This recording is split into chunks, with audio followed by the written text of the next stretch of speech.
Lo había sentido lejano, similar a una migraña previa a la tormenta durante meses. Era como si alguna fuerza en el mundo tuviera planes para nosotros que no conocíamos, pero podíamos ver formarse. El embarazo de mi esposa había sido difícil desde el principio, sin mencionar la cantidad de tratamientos FIV que tomó. Se sentía como si nuestras vidas hubieran estado en alguna vía de tren destartalada, de alguna manera todavía aferrándose a los bordes. Ninguno de nosotros estaba listo y ambos lo sabíamos. Era como si una tercera persona ya estuviera en la habitación esperando constantemente a que la presentaran para poder hablarnos un poco. Julie estaba trabajando hasta los huesos en el hospital durante el último año sin personal y mal pagada. Ella se tomó un descanso tan pronto como pudo cuando se confirmó el embarazo. Me dijo que tenía sentimientos similares a los míos, como si algo más viniera y no solo era el bebé. Seguía diciendo que solo me quería en casa, en el sofá a su lado por la noche. Mis manos sobre las suyas mientras masajeaban la creciente barriga, eso era todo lo que necesitaba para sentirse cómoda. Yo era un policía de turno y arrastré mis pies al pedir el tiempo libre, así que el destino intervino y me acompañó de una manera que no podía ni siquiera imaginar. Era un viernes e iba a hablar con el sargento de personal al final del turno, pero recibí una llamada de la escuela secundaria local. Había un tiroteo en curso. 2 tiradores activos con pequeños explosivos. Entré en el estacionamiento de la escuela y vi humo saliendo de las ventanas y fuego azotando desde adentro. Rápidamente corrí a las puertas traseras de la escuela, pero las encontré cerradas con cadenas desde adentro. Pude ver que había un gran candado grueso que la mantenía cerrada. Disparos, gritos y pequeñas explosiones resonaban desde el interior. También salía humo por debajo de las puertas. Yo respondí por la radio y me dijeron que el equipo táctico estaba a solo 4 minutos. Sin embargo, otro oficial, O'Reilly, estuvo 1 minuto afuera y lo atendió antes de entrar. No seríamos capaces de ayudar a los niños dentro de la puerta de ninguna manera. El entrenamiento IART que hicimos, acción inmediata, despliegue rápido, fue muy claro que en situaciones de alto riesgo nuestra única intención era eliminar al tirador. Era el típico corre rápido y dispara. El contacto temprano es la clave. Fue un concepto que surgió a raíz del tiroteo en Columbine. Los socorristas ya no estaban estableciendo un perímetro o incluso tratando de ayudar a los heridos. Oh, no. Localizar y neutralizar a los tiradores era nuestro único objetivo. Pero el llanto al otro lado de las puertas se había convertido en lamentaciones. Los golpes ya se habían detenido, así que comprobé la hora. Había pasado solo 60 segundos. No había ni un rastro de O'Reilly. Él era el tipo de policía que evitaba actualmente cualquier llamada que requiriera que saliera de su patrulla. Donde quiera que estuviera, apuesto a que estaba monitoreando la radio y no aparecería hasta después de que llegara el equipo táctico. Los lamentos al otro lado de la puerta se callaron. Yo simplemente no podía esperar más. Ya había esperado demasiado tiempo. Regresé corriendo a mi patrulla y tomé mi paquete. Constaba de cortadores de pernos, una palanca y un chaleco adicional por si acaso. Clavé la palanca en la ventana de malla. El vidrio apenas se rompió, pero tuve que romper la gruesa red de metal. Salió humo y todos los sonidos de los horrores del interior vinieron a mi encuentro. Apenas podía distinguir el interior, pero logré encontrar el candado y lo rompí con el cortador de pernos. Abrí la puerta de un tirón y salieron 2 cuerpos diminutos. Estos chicos, habían sido los que estaban pegados a la puerta llorando. Ahora ya se habían ido, ya no tenían vida. En ese momento sentí algo extraño. Ya no quería avanzar, quería ir a casa. Quería cerrar las persianas al mundo y desaparecer para siempre. Sí, sería tan fácil regresar ahora, esperar el cuerpo táctico, ya que O'Reilly debió haberse perdido. Pero un grito atravesó el interior y me llevó de vuelta a la puerta del infierno. Podía ver más cuerpos borrosos a través del humo. Saqué mi Glock y me deslicé por la puerta. Encontré una destrucción que no podía imaginar. Mis sentidos estaban abrumados.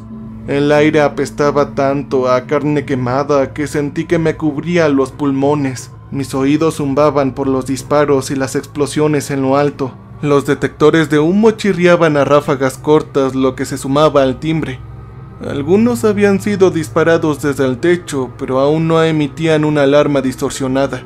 El humo flotaba en el aire como una nube de tormenta. El suelo del pasillo estaba lleno de cuerpos. Habían diminutas mochilas atadas a ellos, lo que una AR-15 puede hacerle a un cuerpo. El cuerpo de un niño es simplemente indescriptible. Caminé hacia el final del pasillo donde subía una escalera. Los disparos y las explosiones provenían del segundo piso, así que es ahí donde me dirigía. Me abrí paso por el pasillo agachándome justo debajo de la línea de humo y manteniendo mis ojos alejados del suelo. Estaba a solo 1 metro de la escalera cuando la zona de guerra de arriba quedó en completo silencio.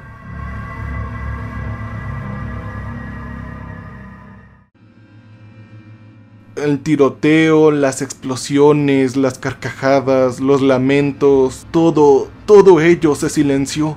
Solo los detectores de humo ocasionales y distorsionados perforaban el silencio. Yo seguí moviéndome.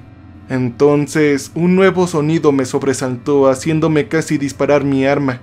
Era el timbre de un celular. Estaba amortiguado por debajo de uno de los cuerpos. Luego hubo otro tono de llamada y otro y otro.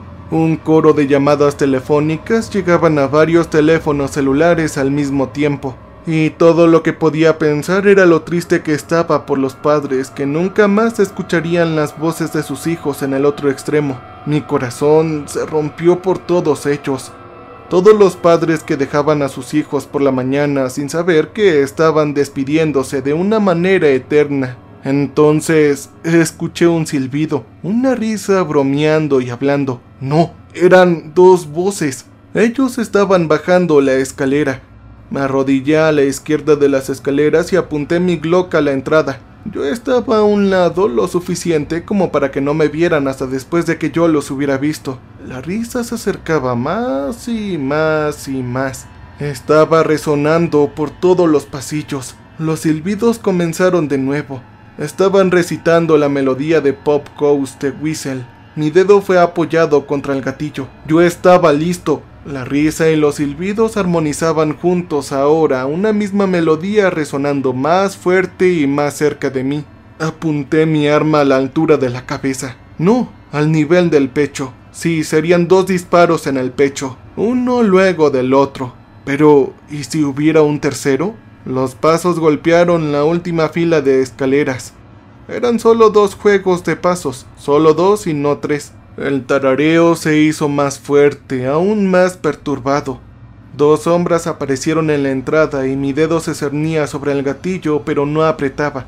Entonces aparecieron en la puerta. Ambos habían estado vestidos con trajes estampados de esqueletos y llevaban kits de cofres y chalecos de munición con pistolas adicionales para acompañar sus AR. Ambos parecían estar al final de la adolescencia, pero no podía ver sus rostros. El primero estaba pintado a mano con una cara de payaso, con una sonrisa exagerada y llena de dientes en las mejillas.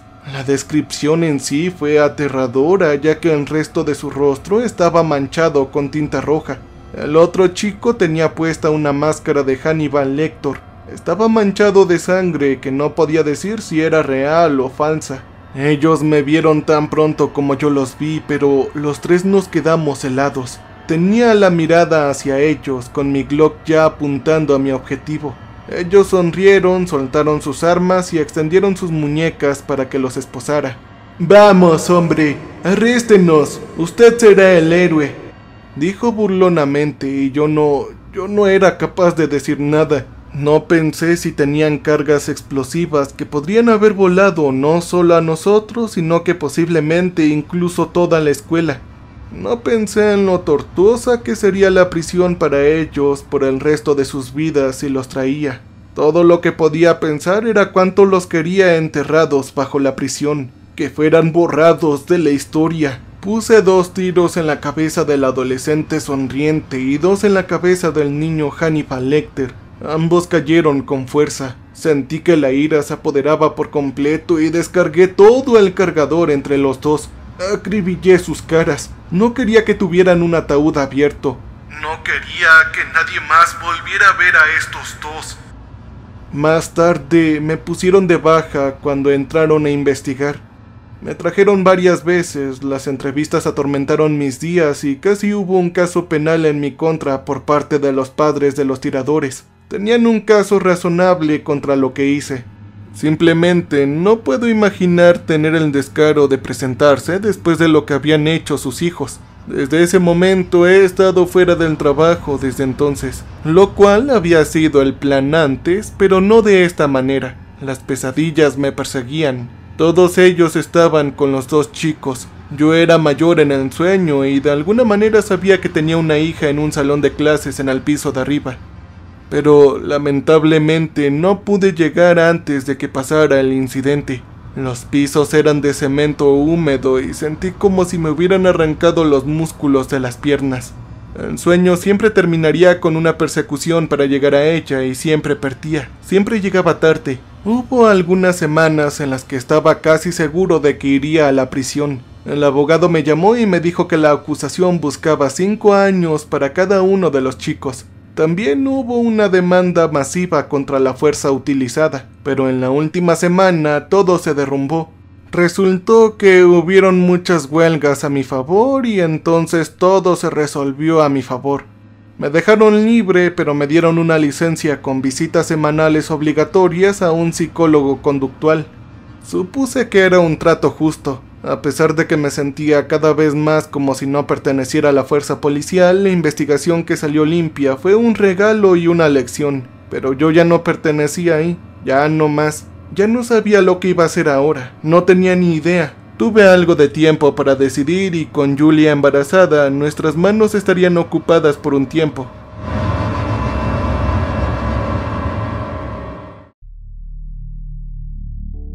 Con los dos en casa ahora, había visto cambios en Julia a medida que avanzaba el embarazo. Cada vez más la encontraba en la habitación del bebé sosteniendo sus manos sobre su vientre. También ella tocaba los pequeños calcetines y gorros del bebé. Miramos a través de los libros ilustrados con los que eventualmente lo entretendríamos. Nos acostumbramos poco a poco al movimiento de la mecedora. Había una canasta llena de hilo y agujas de coser que Julie armó y había estado aprendiendo durante las últimas semanas. Me llenaba de amor a pesar de todo, a pesar de la nube oscura que habíamos sentido persistente durante las últimas semanas. Era viernes y habíamos ido a la última revisión de Julie antes del parto la próxima semana. Yo lo había estado temiendo, pensando que surgiría algo de emergencia, algo inevitable o irreparable. Pero el bebé era perfecto. Nuestra pequeña bebé estaba sana y lista para salir en su fecha prevista. En nuestro camino a casa desde el obstetra ginecólogo me di cuenta de que la estación de metro Wakewood estaba cerrada. De hecho, toda la calle lo estaba. Habían furgonetas y camionetas blancas y científicos con trajes protectores contra materiales peligrosos. Era una fuerte presencia militar. Normalmente no estaría nervioso por algo como esto, pero la estación estaba a una cuadra de nuestro edificio de departamentos. En lo que era aún más extraño, yo no vi a ningún camarógrafo de noticias cercano. No había nadie informando de algo. Cuando llegamos a casa busqué actualizaciones sobre Wakewood. No había nada de ninguna cadena de noticias principal, mediana o secundaria. Todo lo que encontré fueron algunas publicaciones en Twitter, las cuales más tarde fueron prohibidas en la sombra o eliminadas rápidamente. Justo cuando mi interés alcanzaba su punto máximo, llamaron a la ventana. Aunque vivíamos en el 6º piso, estaba lejos de ser anormal. Rick, nuestro vecino del departamento de al lado, estaba en el balcón que compartíamos, el cual estaba separado por un gran trozo de vidrio. Bromeamos diciendo que éramos como los Wilsons. Yo me unía a él en el balcón y le daba una calada a su cigarro sobre la partición. Estaba feliz de ver a Rick y supuse que tendría una idea descabellada sobre lo que estaba pasando. Él trabajaba en la ciudad, pero prosperó con teorías de conspiración y estaba al tanto de todo. Nunca fue menos que interesante y no era insultante o condescendiente. Era muy crudo y realista. Al final resultó que tenía una gran primicia sobre lo que estaba sucediendo. Traté de mantener el ritmo, pero habló tan rápido, abrumándome con toda la información. A veces parecía que eso era parte de su persuasión. Cada palabra y oración salía como una idea perfectamente completa y pensada. Él hablaba con tanta educación y encontraba las palabras adecuadas para hacerte cuestionar lo que creías anteriormente. Fue entonces que Rick afirmó que había una fuga viral. Junto al agua en el distrito industrial hay varios almacenes grandes que contienen algún tipo de instalación secreta del gobierno. En uno de estos almacenes de un laboratorio de ganancia de fusión se había escapado una cepa viciosa de un patógeno experimental. Un trabajador del laboratorio infectado salió del trabajo, se subió al metro y recorrió 5 paradas antes de bajarse y morir en las vías. Aparentemente, el trabajador comenzó a gritar y saltó por el borde cuando un nuevo tren subterráneo llegaba a la estación. Estaban tratando de rastrear los contactos mediante el uso de tecnología de identificación de rostros con las imágenes de seguridad en todos los trenes y plataformas. Yo le pregunté a él cómo sabía todo esto y dijo que tenía personas trabajando en la ciudad que le estaban dando detalles a medida que ocurría. El propio Rick era electricista, entraba y salía constantemente de los sistemas de metro. De hecho, me dijo que entraría a escondidas más tarde. Él tenía su propio traje de materiales peligrosos y autorización para circular por la ciudad. Y si tan solo lo rechazaban, dijo que se colaría por las alcantarillas. Conocía algunas rutas secretas por toda la ciudad. Y con eso, Julie salió y la conversación giró hacia el embarazo y el nacimiento de la próxima semana. Rick dijo que le compró a nuestra hija una botella de whisky para su cumpleaños número 18, por lo que envejecerá bastante bien cuando la abra. Julie y Rick continuaron, pero seguí pensando en lo que había dicho sobre la estación de Wakewood. Todo parecía aterrador y cierto. Había sido persuasivo de nuevo y sentí que la ansiedad volvía a entrar en mi sistema. Durante la semana, la bocina que habíamos estado usando para escuchar Spotify se apagó. Revisé mi celular para encontrar alguna falla, pero no encontré nada. Julie revisó la suya y estaba igual. Nuestro enrutador inalámbrico no estaba captando ninguna señal. Encendía el televisor y todos los canales tenían lo mismo en una pantalla amarilla brillante. Era una especie de advertencia. El centro de la ciudad estaba bajo un bloqueo estricto e inmediato. Nadie debía salir de sus casas bajo ninguna circunstancia. Debíamos dejar el televisor encendido para recibir más instrucciones, tal como lo habían dicho. Julie y yo estábamos tan incrédulos, personalmente más ella. Fue entonces que estaba pensando en la conversación con Rick, y cuanto más lo pensaba, más cuerdo estaba sonando.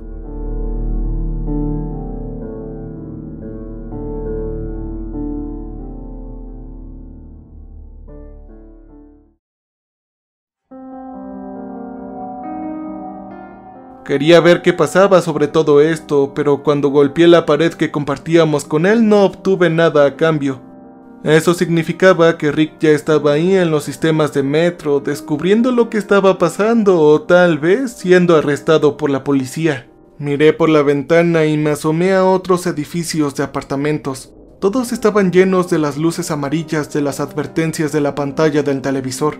Todas miraban advirtiendo lo mismo. Esto era real. Julie y yo hablamos de ir a ver a nuestros vecinos del pasillo o de otros pisos a ver si habían escuchado algo, pero mejor decidimos quedarnos adentro por la noche y ver algunas películas. Queríamos dejar de pensar en lo que estaba sucediendo y centrarnos en la emoción de la próxima semana, pero era imposible. Nos acostamos temprano por la noche, pero nos quedamos ahí. Estábamos cuchareando y sabía que ella también estaba despierta. Nuestras manos estaban en su lugar nocturno, unidos sobre su vientre embarazado.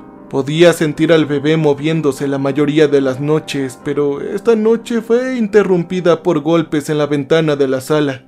¿Era Rick? Él estaba de vuelta. Yo salí a recibirlo al balcón sumamente emocionado.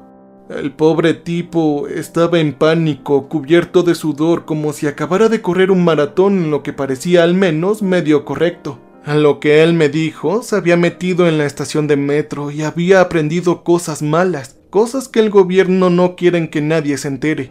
Cuando empezó a decirme, me di cuenta de lo sudoroso que se había puesto. Estaba tosiendo, su nariz moqueaba, si lo que sea de lo que estaba hablando era un virus, parecía tener todos los síntomas más comunes.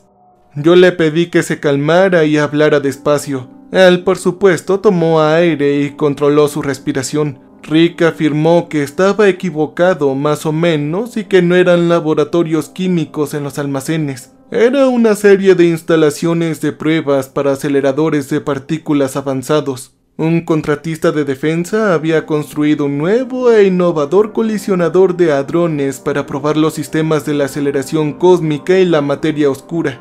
Comenzaron con la creación de agujeros negros cuánticos microscópicos, pero habían estado presionando el acelerador aún más. Su alcance superó con creces nuestras conocidas leyes de la naturaleza de la realidad misma. Algo salió de uno de los agujeros negros antes de que se apagara el acelerador. La CDC había sido traída rápidamente para contenerlo y estudiarlo. Lo que habían descubierto era algo así como un virus, al menos así se referían a él. Pero no se parecía a nada de lo que alguien hubiera oído hablar antes. Era tanto fisiológico como psicológico. Se referían a él como Pandemia 115. Parece que cuando te infectas comenzaría con una migraña, escalofríos y fiebre. Después de eso comenzarían las alucinaciones, escucharías las cosas primero, verías cosas que no son de este mundo y seguirás empujándolo sobre ti. El virus viene en 3 oleadas de esas en el transcurso de una vida útil de 9 horas. Operaba adhiriéndose a nuestro sistema nervioso y glándulas suprarrenales alimentándose de nuestros picos de cortisol que ocurren naturalmente durante las respuestas de miedo. El virus hiperinteligente encuentra nuestros pensamientos más personales que inducen miedo y los sobrecarga, fortaleciéndose a sí mismo a medida que nos debilitamos. Al final el virus quema al huésped con una fiebre de 115, y lo que es peor, tiene una tasa de mortalidad por infección del 80%. ¡80! Rick tuvo un ataque de tos y carraspeo que luego atribuyó a que había fumado demasiados cigarrillos, pero yo no creía que eso fuera cierto. Parecía que su cuerpo estaba tratando de luchar contra algo y que estaba perdiendo la batalla. Esto me estaba poniendo muy nervioso. Ya sea que lo del colisionador de hadrones fuera preciso o no, había algún tipo de virus o bacteria que causaba un bloqueo masivo en toda la ciudad. Y bueno o malo, Rick era nuestra única fuente actual de información. De repente, una piedra golpeó nuestra ventana desde abajo y los gritos de un megáfono bramaron desde la calle. Las voces de abajo nos ordenaron regresar adentro bajo amenaza de arresto inmediato. Entré corriendo y directamente hacia mi esposa. Ella había estado ahí en la puerta del balcón escuchando. Nos agachamos y cerramos la puerta. La patrulla se fue y volvió la inquietante quietud del tranquilo barrio. Mi esposa y yo susurramos el uno al otro. Me dijo que había escuchado la mayor parte de lo que dijo Rick y que todo eso parecía una locura. Por supuesto, estuve de acuerdo, pero algo muy malo estaba pasando. Pasos y movimiento venían de las escaleras al final del pasillo. Escuché más órdenes siendo gritadas. Entonces se pusieron tablas contra las puertas. Pistolas de clavos dispararon. Nos estaban encerrando a todos en nuestros departamentos. Sí, eso era. Fui a la puerta para confrontarlos, gritando que había una mujer embarazada adentro, pero no hubo respuesta y antes de que pudiera abrir la puerta ya estaba cerrada. Estaba bloqueada. La maldita policía cerró todo nuestro piso y luego pasaron al siguiente. Escuchamos cómo recorrían todo el edificio. Miramos por las ventanas expectantes, manteniéndonos lo suficientemente lejos de los portes. Vimos grandes equipos de científicos y personal militar en trajes de materiales peligrosos. Llevaban equipo médico, pistolas de clavos y equipo para atornillar o rifles semiautomáticos. Incluso también llevaban bolsas para cadáveres.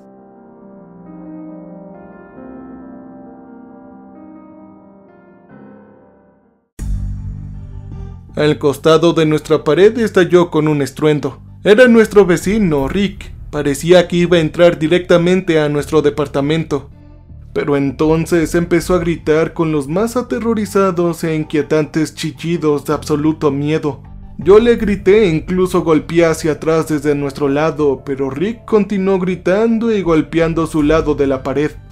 Entonces, el ruido sordo se detuvo. Todo quedó en silencio por unos segundos, pero después los gritos continuaron y se extendieron por el departamento de Rick. Un segundo después escuchamos romperse los cristales. Entonces escuchamos un ruido sordo, horrible y enfermizo en el pavimento de abajo. Corrimos a la ventana y vimos el cuerpo de Rick tirado en el pavimento. Los hombres con trajes de materiales peligrosos se movieron con mangueras grandes y rociaron un líquido similar al cemento que se solidifica en segundos después de cubrir su cuerpo.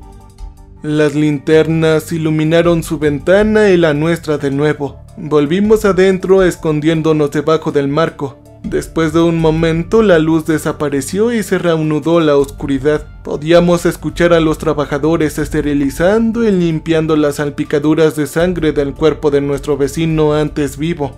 Ahora mi esposa estaba llorando en silencio, tratando de ocultarlo. No es que ella lo necesitara. Me estremecí y sentí que mi estómago daba vueltas. No podíamos comprender lo rápido que habían cambiado nuestras vidas desde esta mañana. Decidimos bajar las persianas de nuestro dormitorio y esperar un mañana mejor, pero ninguno de los dos podía dormir. Nuestra red Wi-Fi no funcionaba, así que no podíamos escuchar Spotify ni abrir YouTube o algo.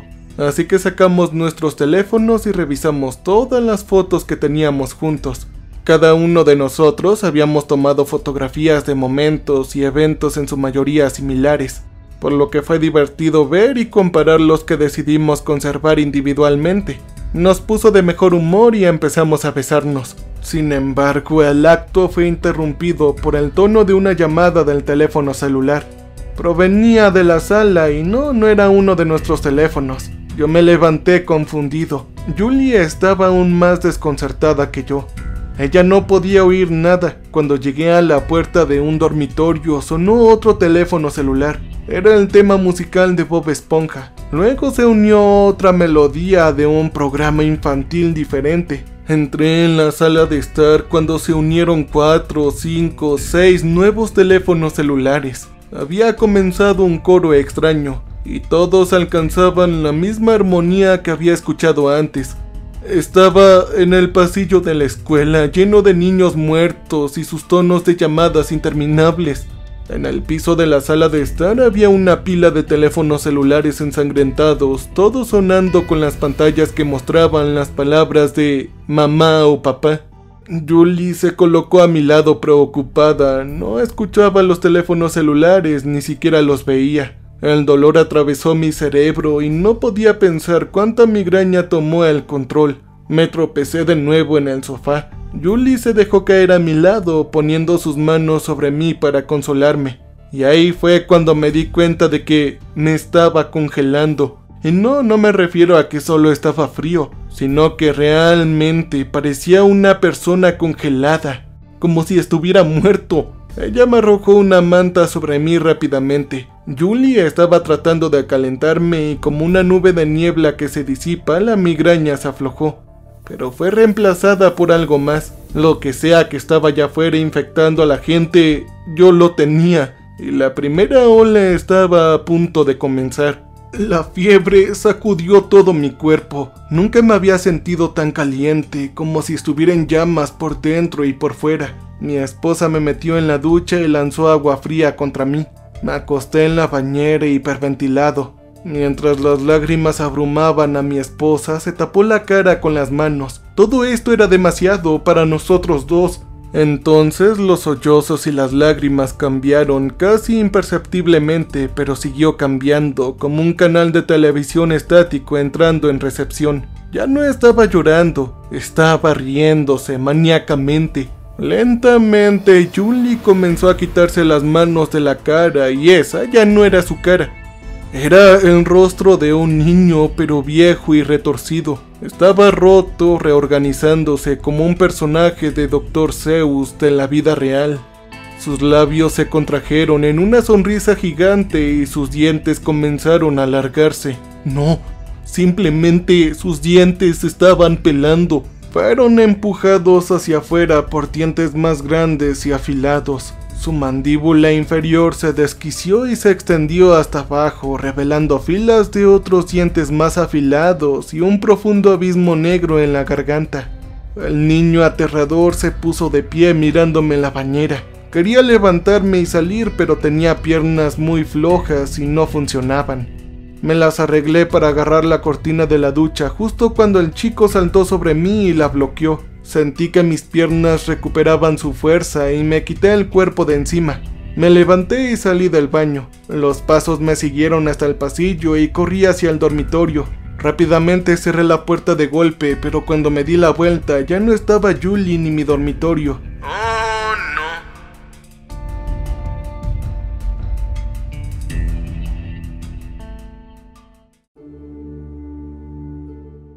Ahora estaba en el sótano de mi infancia. La solitaria y meticulosa bombilla del techo se encendía y se apagaba. Sí, como solía hacerlo antes. Mis ojos se mantuvieron alejados de la esquina trasera del sótano, pero pude ver algo que sobresalía de las sombras. Las dos barras protectoras plateadas que formaban la jaula en la parte delantera de un casco de fútbol americano. Mi corazón se convirtió en una ametralladora. Estaba al 1000 por hora. El resto de mi cuerpo estaba paralizado. Era el casco, el viejo casco de fútbol de la escuela secundaria de mi papá. Un miedo que había sido olvidado hace mucho tiempo y de repente me invadió con una nostalgia horrible.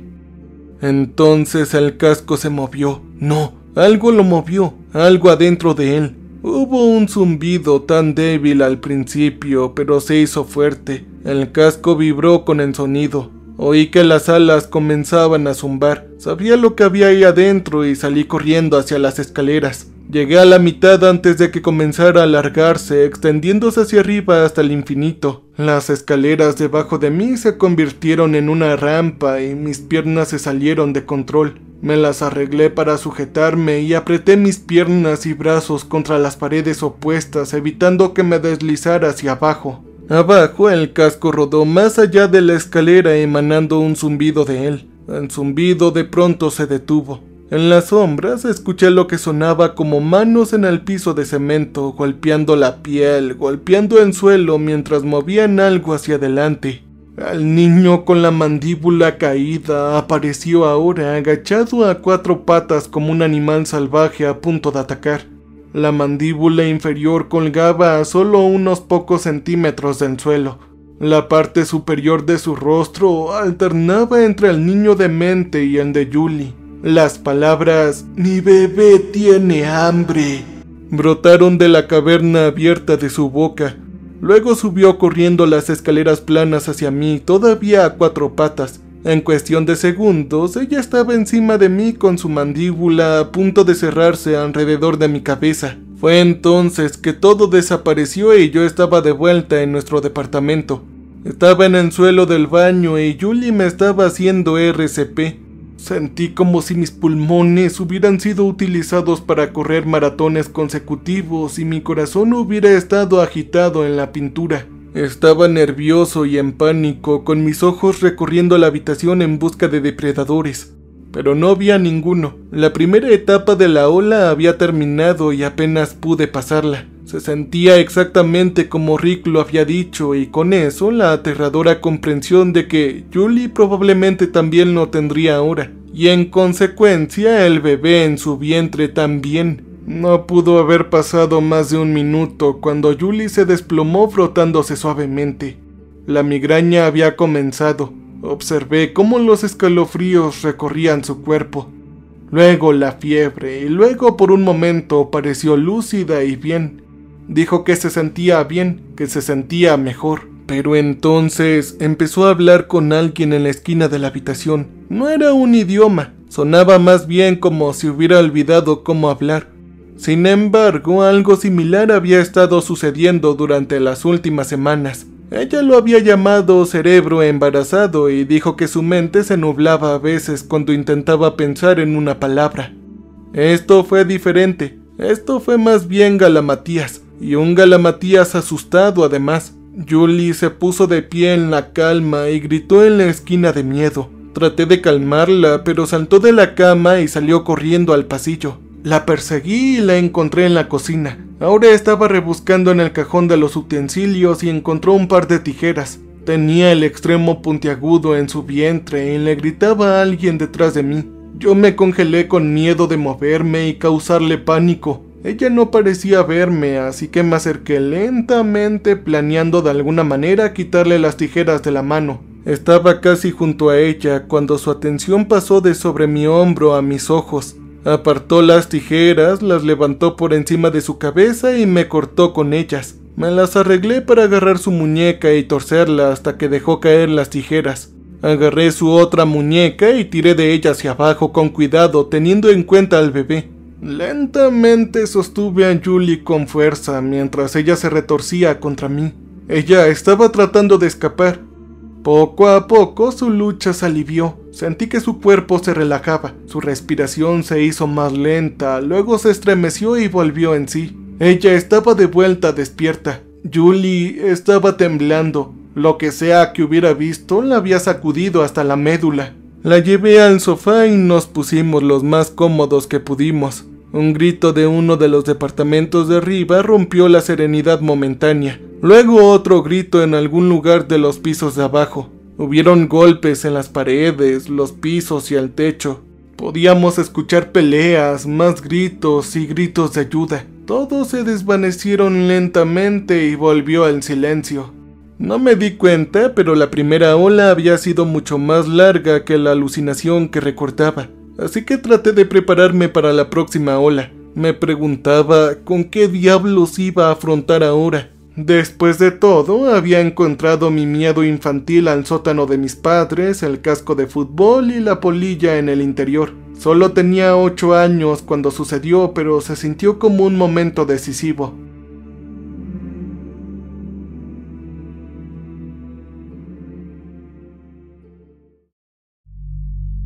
Estaba jugando en el sótano de mis padres cuando me topé con el viejo casco de fútbol de la escuela secundaria de mi padre. Lo deslicé sobre mi cabeza y me lo até. Lo que no sabía era que había una polilla bebé adentro. La pequeña criatura entró en pánico y terminó volando directamente hacia mi oído. Se deslizó más adentro mientras me retorcía, tratando de quitarme el casco, pero el clip de correa se atascó. Estaba pegado a mi cabeza. Tiré y tiré, pero no se movía, y todo el tiempo, todo lo que podía escuchar fue el zumbido y el intento de zumbido de la polilla a medias que se adentraba más en mis oídos. Más tarde, mi mamá me encontró gritando y me llevó al hospital. El pequeño insecto se había enterrado tan profundamente que tuvieron que extirparlo quirúrgicamente. Ese zumbido me persiguió durante meses. Incluso tuve pesadillas sobre la polilla poniendo huevos en mi cerebro. Mis padres seguían diciéndome que era una bebé y que aún no podía poner huevecillos, pero yo nunca les creí. Pensar en ello, recordar los detalles, hacía que tuviera más miedo del virus y de lo que encontraría en mi psique en la segunda etapa. Mi memoria corrió a través del campo minado que era mi pasado. Ser policía que había hecho durante media década y había visto cosas horribles que se convertirían más tarde en nuevos miedos. Pero todo tipo de cosas de mi adolescencia o infancia era aún más aterrador. Julie suavemente acarició su cabeza bajo mi barbilla. Por un segundo me olvidé del mundo y disfruté del momento. Pero como todo lo demás no podría durar. Sentí ese relámpago de dolor atravesar el centro de mi cabeza. Me acurruqué hacia adelante frotándome. Sabía que estaba a punto de comenzar. Los escalofríos se arrastraron cuando la migraña finalmente se disipó. Los escalofríos eran más fríos esta vez. De alguna manera pude ver mi propia respiración como si el aire de mis pulmones estuviera congelado. Pero eso se detuvo rápidamente cuando la fiebre entró. Se sentía como si estuviera sentado en una hoguera en medio del desierto de El Sahara usando 10 abrigos de piel mientras me echaba gasolina. Duró lo que parecía ser 1 hora. Luego también se detuvo. Julie me ayudó a pasar de la ducha fría al sofá. No un momento después de que me golpeé el dedo pequeño con él, un grito solitario salió de uno de los pisos de arriba. Era de un niño. Le pregunté a Julie si lo había oído, pero había desaparecido. Solo quedó el eco lejano de su voz. Ya no estaba en nuestro departamento. Oh, no. Yo estaba de vuelta en la escuela secundaria.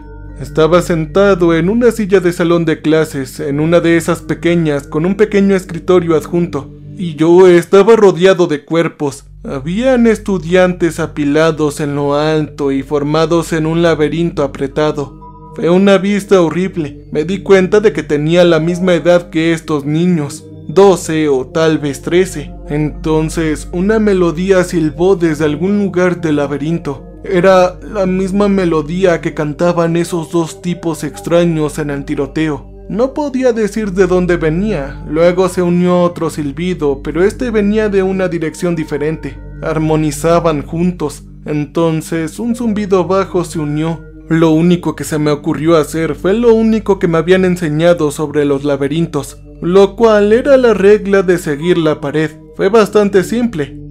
Si pones tu mano derecha en la pared y caminas, eventualmente eso te llevará a la salida. Tuve que aprender esto de la manera difícil cuando era un niño. Verán, yo me perdí en un laberinto de maíz en una feria de Halloween en el campo. No se supone que fuera una atracción para chicos, pero entré y no me encontraron durante más de una hora. Estaba sumamente aterrorizado cuando me sacaron. En mi mente pequeña pensé que habían cosas entre los tallos de maíz, criaturas que venían a comerme. Por supuesto, no puse mi mano en la pared de cuerpos, sino que la acerqué a ella y comencé a atravesar el laberinto.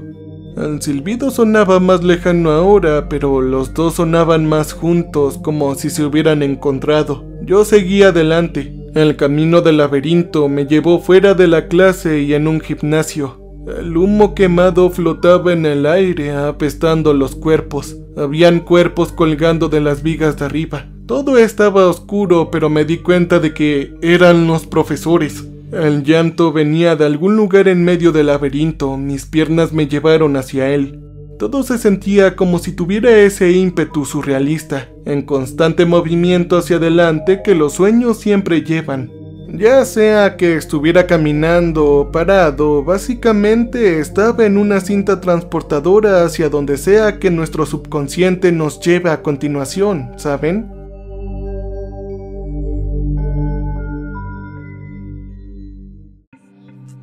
Mi mano derecha todavía estaba extendida hacia la pared de cuerpos, con pequeñas manos rozándome cuando pasaba.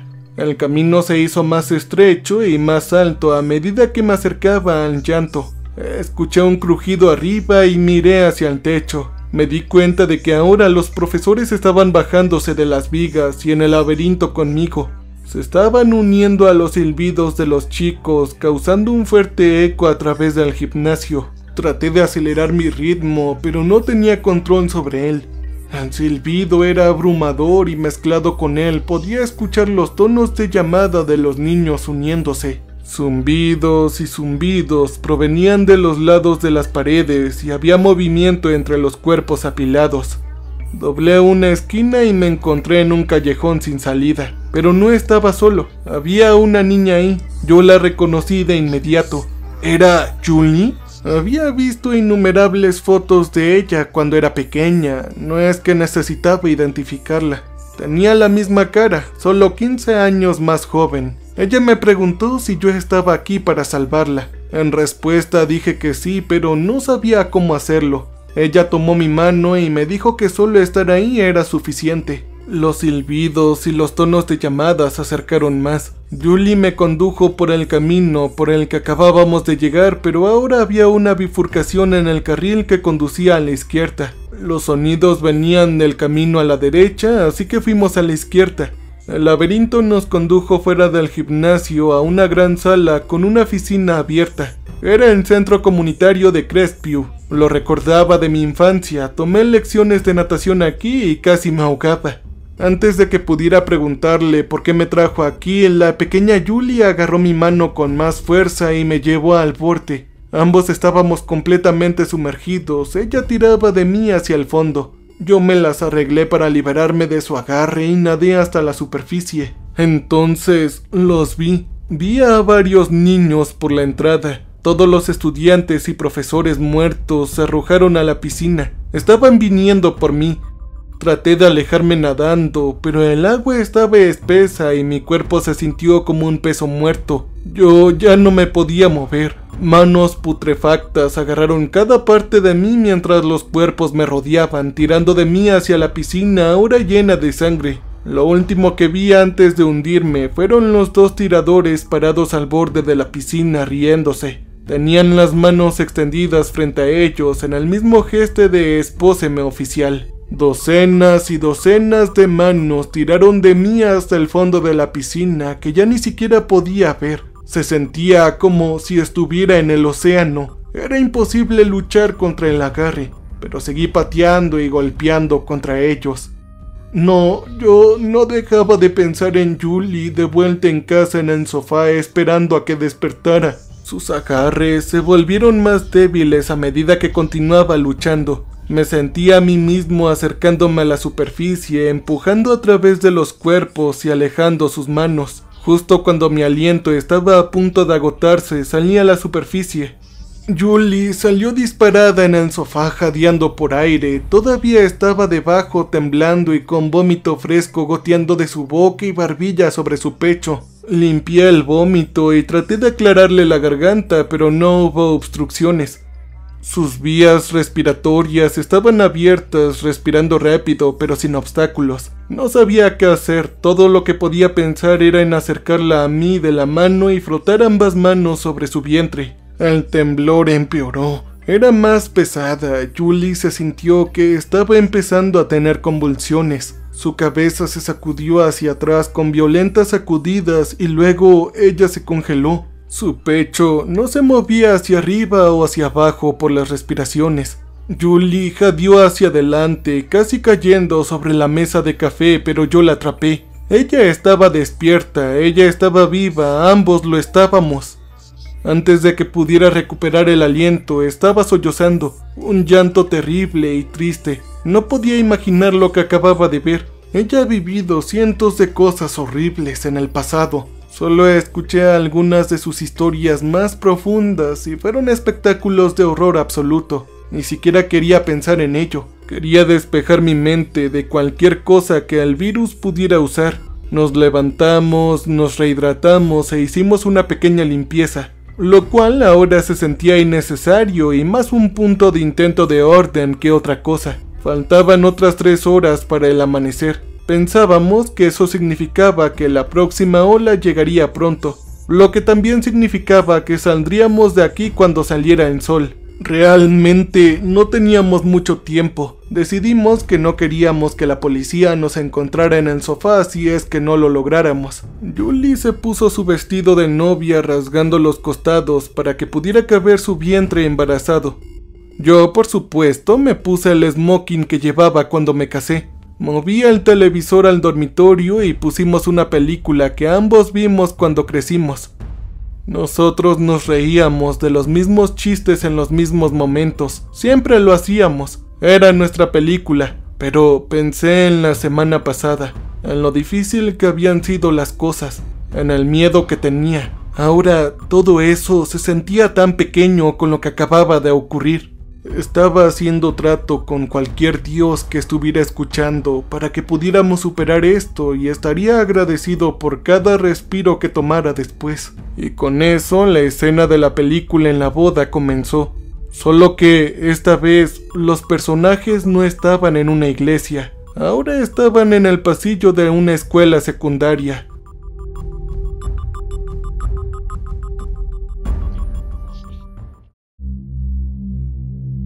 Los miembros de la audiencia eran niños y los maestros atormentados por agujeros de bala. La princesa y Weasley eran ahora los 2 tiradores. Una migraña estremecedora, un escalofrío helado y una fiebre abrasadora atravesaron mi cuerpo al mismo tiempo, explotando en oleadas a través de mis músculos.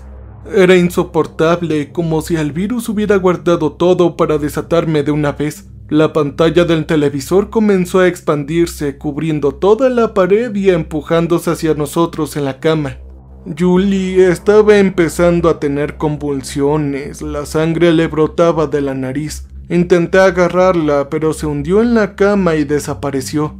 La pantalla de televisión absorbió toda la habitación que ahora era el pasillo de la escuela. Estaba solo ahora.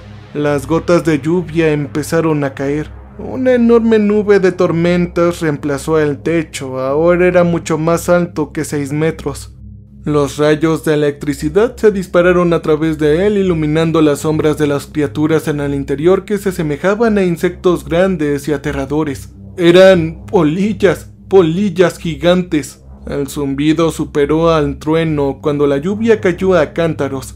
Comencé a correr de inmediato, deslizándome a lo largo de las baldosas resbaladizas por la sangre y la lluvia.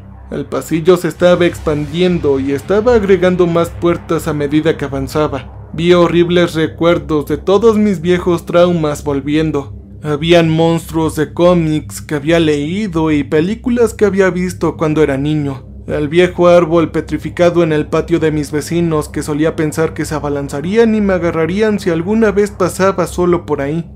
Enjambres de insectos grandes y polillas carnívoras. El virus los había infectado a todos. Me sentí como si estuviera en un viaje de automóvil, superando recuerdos y miedos.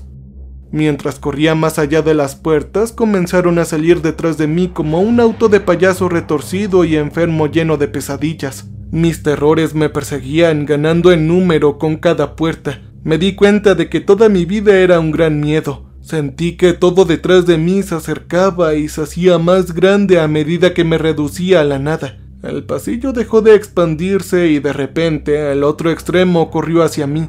En la pared que avanzaba a toda velocidad había una puerta solitaria que reconocí. Era la oficina de nuestro obstetra ginecólogo. No importaba. Yo entré corriendo y cerré la puerta.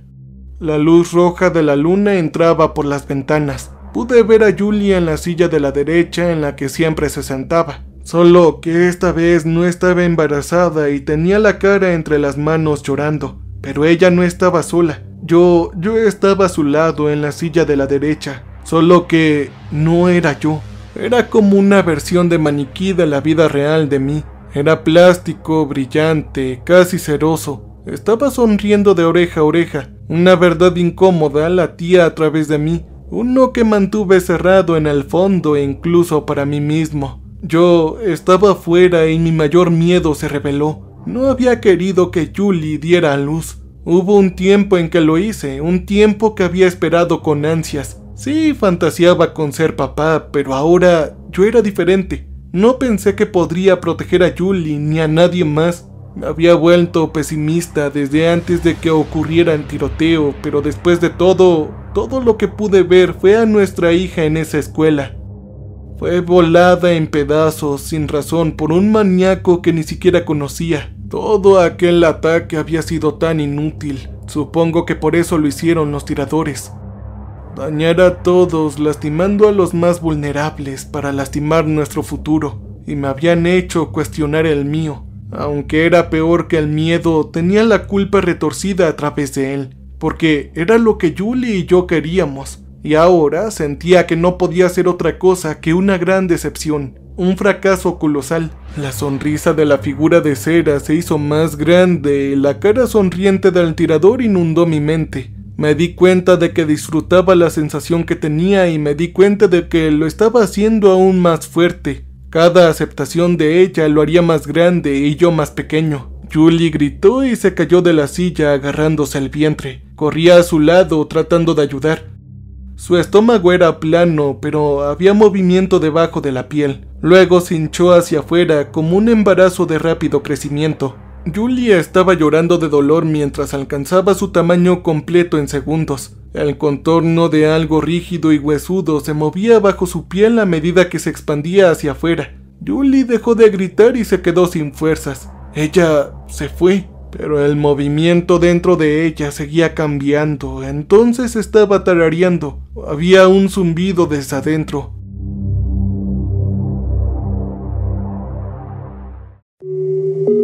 Una garra afilada perforó la piel y desgarró el costado del vientre de mi amada esposa.